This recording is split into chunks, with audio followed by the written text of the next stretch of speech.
What's poppin', people? It's Dante. This morning I want to discuss with you how I went from shooting street photography that is color, bright, and full of energy like this to gritty, hardcore black and white street photography. And so essentially on my journey, I started photographing in color simply due to the fact that color was what the camera produces. I was shooting with a Ricoh GR2 at the time of making these photographs, and I simply had a raw file that was in my camera that photographed naturally in color. And so I actually never made the cognizant decision to photograph in color. It was simply how my camera saw the world.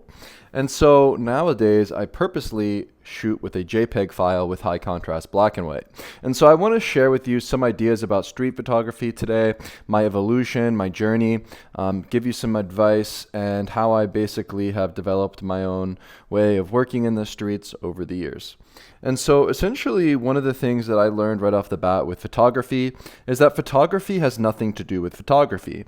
But photography, and especially working in the streets with the spontaneity and the candid approach to this nature of making pictures, is the simple fact that it has everything to do with the way that you engage with the world, how you engage with humanity, and ultimately that's what's going to reflect back in the photographs you make. And so here we're looking at a photograph that I made in Baltimore at the time, and I was photographing in neighborhoods. I was photographing where people don't typically walk around with a camera. And the thing that I learned right off the bat was I need to be able to present myself openly. I need to be able to present myself as a photographer through my body language, through the way that I present myself physically in the world. And so you will hear this quote from Robert Capa that if your photos aren't good enough, you're not close enough. And most photographers think of this as a physical proximity to the subject that you're photographing. But actually, the emotional intimacy that you have within a scene and that reflects in a photograph is much more critical than the physical proximity of your lens to the subject in the photograph. And so essentially what this means is there's this blown out proportion of like this understanding in photography, especially in street photography, that you have to be this like very aggressive kind of photographer, and if you see a moment you have to just grab it and you can't interact at a scene. But the thing that I've learned over my journey is that the way in which I engaged with the world openly through making relationships with people, even if it was for a brief moment at a particular scene, gave me the access to come home with much more impactful photos. And so I think that it's important to express that initially, because this is one of the things that really transformed and elevated my photography immediately. It was one of the first things that I learned throughout my journey. We're looking at photographs here from Jericho. I photographed all throughout Israel and Palestine. And essentially the way in which I engaged with the world, with openness, with courage, with curiosity, are the different traits that I cultivated that allowed me the access to photograph in these different scenes. And so with that, I learned the game of making candid frames while having this sort of body language and acceptance in certain scenes. And so while I had this understanding of how to engage with the world, I could then hone in on my composition, and I could hone in on my timing. I could hone in on my ability to put together a frame with more impact. And so this was one of the first things that really taught me the sort of approach to street photography that I pretty much have carried with me throughout all of my journey. And so I think that is really critical to express initially. With photography, it has everything to do with your approach to the streets. Some may be shy and bashful, and that's okay. I think that will ultimately reflect in the frames you make. But the best way that I've found to engage with the world is really overcoming that fear of confrontation and overcoming that fear of getting close to humanity by simply doing the thing itself with repetition. And so if you're a shy photographer, if you fear confrontation, whether good or bad, you really just have to put in the reps of doing it in order to improve. Because realistically, if you're out there and you're making photographs in the streets and you want to make pictures of people, you're going to need to become better at interacting with people. It's a very simple trait that every photographer working in the streets must possess is, having this sort of good sort of manners and ability to engage with people and have that ability to sort of engage with life naturally and have the ability to speak, not even with words, but also with the way that you present your body. Simple glances, simple smiles, simple gestures with your physical body and the way that you approach people go a long way. And so really the first fundamental thing that a photographer getting into street photography must understand and really hone in on initially is the way that you engage with the world, is the way that you interact with life in general. And so with this photograph that I made at this scene in Napoli at the sea, I had no sort of goal of making a photograph. And so at the time I was on vacation with my brother, reconnecting with our Italian roots as we have family nearby in Napoli. And at the time, we were simply laying by the sea, and I have my camera with me.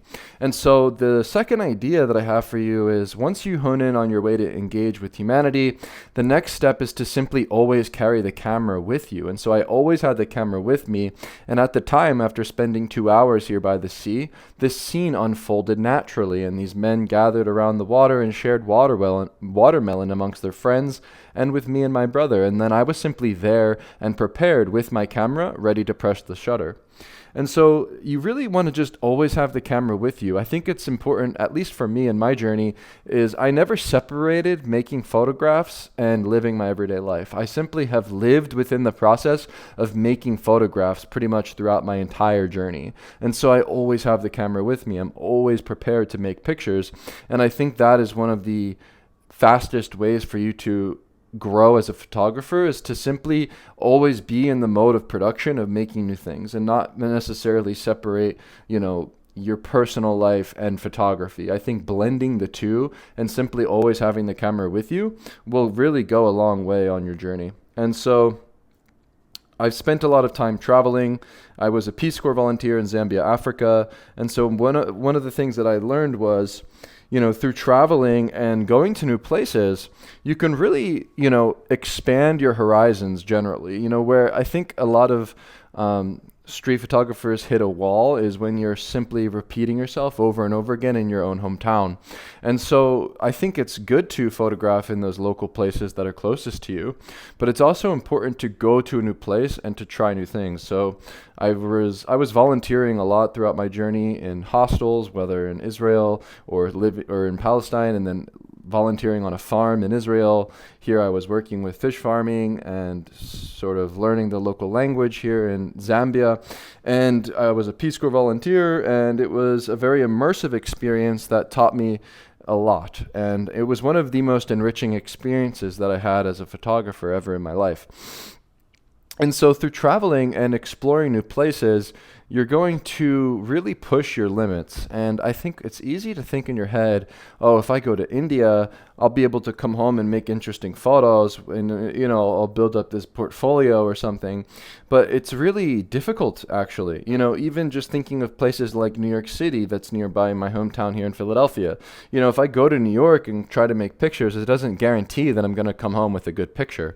And so you really want to have this practice with repetition every single day of making photographs, and really hone in on your ability to compose quickly, your ability to engage with humanity, and really stay tried and true to using the same camera and the same lens consistently for a long period of time on your journey, to then be able to go to these new locations and flex your creative muscle of photographing in these different places in the world. It really is going to require you to essentially have that sort of fundamental sort of understanding of engaging with the world, of your cameras and your lenses, and of course your ability to put together a frame, right? These kind of things are very fundamental that you're going to work on for a few years. And so I feel like in my journey particularly, it took me a few years to actually come home with a good photo. I remember in 2014, I started to practice street photography more seriously, and I haven't made a good frame up until this particular day. When was this? This was January 12th of 2016.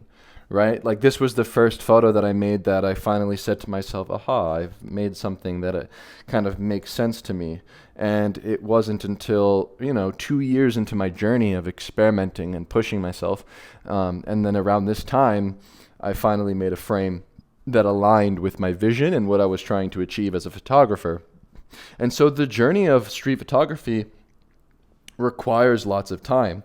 And, looking at this photo, much more gritty than a lot of my other work in color, much more raw, kind of almost reflects the new work that I'm making now in high contrast black and white, where I'm essentially liberating myself creatively by photographing in a much more abstract way, where I'm not necessarily photographing reality as it is, which you can see in most of these photographs here in my catalog, but I'm much more interested in photographing what life could be. And so you could say that when looking at this photograph, it's more of a mere fact. We have this woman in Mumbai by the train tracks playing with her daughter's hair.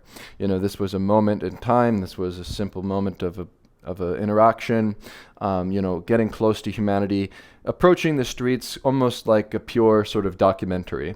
And I found this to be, a good approach. It really taught me a lot. And I found that by going out there and practicing my street photography this way of photographing life as it is and trying to put together complex frames and make a picture that is impactful, making these sort of single images, it provided a lot of joy in my life, and it was something that I could repeat over and over again. I found that, by going to the same new places, by traveling and trying to make new frames, I was able to really hone in on this sort of like game of street photography, if you will. And what I found though, after years of doing this, was it became very repetitive and very boring over time. I found myself kind of like hitting a wall. And I hit the wall around this time. I went to Mexico City. I remember making this photograph on top of the mountains. I like this frame that was more simple. I made this frame on top of the mountains. We had this amazing scene. We had this beautiful backdrop. We had the impact of Jesus on the sort of sculpture there. And then I made some photographs in Mexico City, traveled to Hanoi. And on my trip to Hanoi, I feel like this is where I hit a wall, where it just felt super repetitive going to these markets and making pictures and trying to get close to people. I found that like the sort of images that I was making was very much limiting. And I feel like this final frame that I made in Hanoi, it's me basically checking out and going to sleep and saying, fuck this, I'm changing my process, because it was just extremely exhausting having myself go out there in the streets and look for these particular scenes, kind of staying put in certain locations, because that's what a lot of this is, right? With these kind of photos you've seen in my archive, it's a lot of patience, it's a lot of working the scene, a lot of being in one place for a long time and repeating the same thing.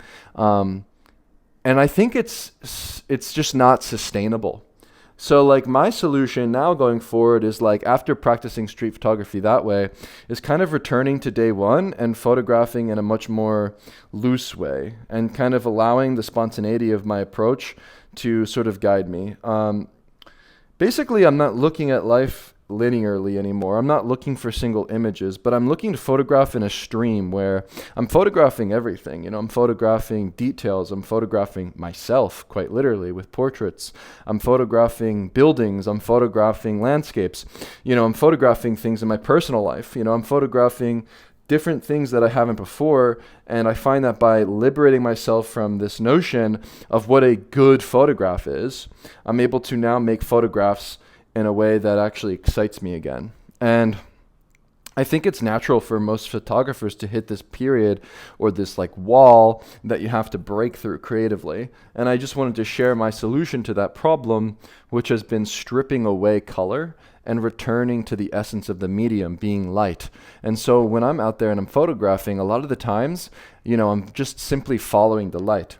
And so you see in this frame, we have this very ambiguous figure, this sort of emotionally impactful photo as this, symbol of the swastika is being revealed from this man's torso as he's lifting up his shirt, and you can see the sort of hips and the skin and the flesh, and it's a very sort of ambiguous photo. You can't really pinpoint the subject exactly in terms of the person in the frame. It's a detailed photograph, but it really has something to say.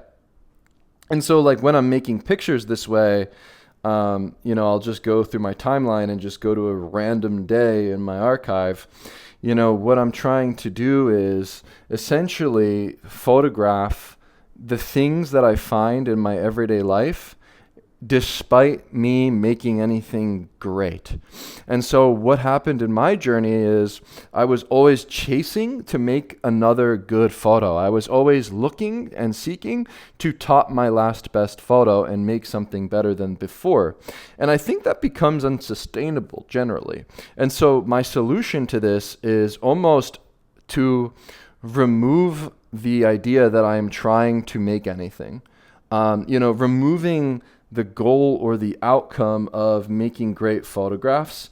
And by removing that outcome and that attachment to making good pictures, I'm actually making much more interesting photos. And I think it's because now when I'm on the streets, without this attachment or this need of me making anything, I'm just allowing the chips to fall as they may. And by really kind of approaching the streets without trying, I'm able to cultivate my authentic expression as an artist. And so that's one of my things that I'm very much interested in now, is really honing in on what I'm sort of experiencing in my personal everyday life and not forcing myself to sort of chase. This is interesting. Look, we have this photo of the egocentric, thinking of oneself without regard for the feelings or desires of others, self-centered. Yeah, maybe it's more of like removal of the ego of me as this photographer, right? Where the idea of being this photographer and putting on your photography hat and wiping your lens down and going out there to tell some visual stories is kind of redundant and very much a burden. And so kind of removing the grandiosity of being a photographer, removing the idea that what you're doing has any meaning, and simply snapshotting, it's providing me with this ability to enter and tap into the flow state every single day. And so when I make photographs these days, I'm not trying to say anything, and I'm not really forcing anything, and I'm not looking for anything particularly. I'm really responding to my gut. I'm responding to my intuition, my instinct when I press the shutter. And so one of the things that I do on a very practical, fundamental level, as you can see with this sort of photograph here, is on the technical level, I set my camera in a way that really helps me photograph quickly and doesn't get in the way of things. I shoot with an automatic mode. I have everything baked into the camera in terms of the processing of my file. So I use the small JPEG files actually, and they're high contrast black and white with the contrast and everything cranked to the maximum. So essentially I'm simply exposing for the highlights, crushing the shadows, and the technical approach to me setting my camera this way is allowing for more play, is allowing for me to sort of liberate myself creatively and enter the flow state where I'm no longer dependent upon an interesting moment or something occurring, but I'm simply curious about the way that light interacts with a surface, the way the light interacts with the spaces that I photograph. And so essentially that's the name of the game with my approach to photography these days, is really honing in on light itself and simply curious about the way that light casts upon surfaces, people, places, and things. And one of the most liberating things that I found with this approach to photography is that the way that light changes throughout the different days, throughout the hours, throughout the different seasons, provides an endless expanse for me to explore my photography despite how mundane things may seem. Because the way the light casts upon the world will never be the same, and you cannot make the same photograph twice. And so I think that in the past, having this burden, having this outcome, having this attachment to me creating great photographs really limited me as a photographer. And now with my new approach of photographing light itself, I'm finding endless potential for me to create new work, to create new ideas, to create new photographs, which is my ultimate goal. And I think that was something I found to be a troublesome part of my process in the past, where I was repeating myself a lot of the times. I was creating similar compositions. I was making photographs that were similar up across different locations throughout the world. And I found that repetition to be a good thing to hone in on temporarily for a period of time. But now going forward, I need to let go of that approach and really have myself photograph in a way that allows me to create anew each day. And so every morning I wake up with a blank slate. Every morning I go out and I make new frames, despite how mundane the world may seem, despite me being in my hometown or simply going to the beach. You know, wherever I'm photographing, I find infinite ways to make new photographs with my new approach. And another fundamental practical way in which I'm doing this is only photographing using a compact camera. I use the Ricoh GR. I have this LCD screen that I photograph from. And I think the way that I compose things becomes a lot more loose and a lot more free. And so with that approach, I'm able to innovate with my compositional decisions. I'm able to photograph in situations that I otherwise haven't in the past. Here we have a photograph I made of a family member. I'm not necessarily just photographing life outside of this on the streets, but I'm photographing everything in between and simply always bringing the camera with me. And so that's one of the things that I find to be the most liberating with my practice these days is I'm no longer hunting, I'm no longer searching. I'm essentially simply living my everyday life and bringing my camera for the ride. And I treat photography basically as a visual diary of my day. But there's a lot of things that I learned along my way. There's a lot of things that happened across my journey photographing in color that I'm very grateful for experiencing. I learned the art of interacting with the world, of going to new places, of making great frames through understanding compositional decisions to make. And, the game of photography was fun at a point, but I hit that wall and I realized that the outcome, the result, this is no longer the goal, but the goal is fulfilled within itself of making new pictures. And so I now affirm that my next picture is my best picture, right? I'm no longer caught up on a single image. And quite frankly, I have no idea what single images I have that I would say are better than others in terms of my new work in black and white that I've been practicing for the past 3 years. I have 3 years of frames here sitting on my desk, and I have no idea which ones are the best. And I'm not really caught up with that because I'm entering this stream of making new photos each day. And so this is my candid thought on street photography and my approach and my journey. I'm just sharing with you this openly so that you can understand my philosophy and the reason why I'm doing certain things. And then maybe through that understanding, you can go out there and approach the streets in your own way and find your voice and find your approach to making pictures. And so, with that being said, thank you for watching today's video, and I will see you in the next one. Peace. Check out this plant.